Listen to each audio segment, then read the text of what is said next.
بسم اللہ الرحمن الرحیم اللہ کے نام سے شروع جو بڑا مہربان نہایت رحم والا ہے۔ زندگی سوچ سمجھ کے گزارو، کیونکہ جو آج مٹی کے اوپر کرو گے کل مٹی کے نیچے اس کا حساب بھی دینا پڑے گا۔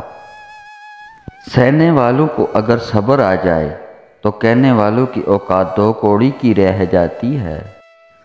خدا کی ذات کے بعد کائنات میں اگر کچھ مکمل اور قابل تعریف ہے تو صرف محمد صلی اللہ علیہ وآلہ وسلم کی شخصیت ہے۔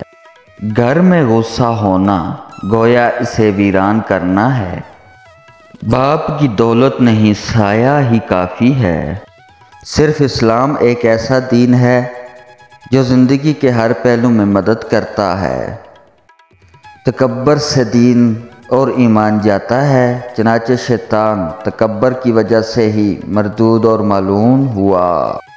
تمہاری عمر برابر کم ہوتی جا رہی ہے، جو کچھ تمہارے ہاتھ میں ہے اس سے کسی کی مدد کر جاؤ۔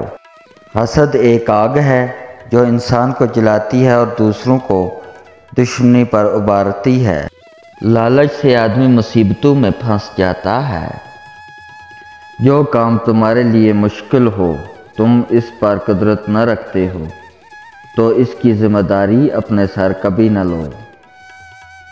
اگر دنیا کے درختوں کی قلم بن جائیں اور سمندروں کی سیاہی، تب بھی انسان اللہ تعالیٰ کی نعمتیں نہیں گن سکتا۔ جوانی میں ہی توبہ کا لطف ہے، بڑھاپے میں اگر توبہ نہیں کرے گا تو کیا کرے گا؟ مرید کو محبت الہی اس قدر حاصل ہوتی ہے جس قدر وہ اپنے پیر سے محبت کرتا ہے۔ وقت اور بیوی تانگ تو کرتی ہے، لیکن جب ساتھ دیتی ہے تو زندگی بدل دیتی ہے۔ اللہ پاک آپ کی ہر دعا قبول کرے، آمین۔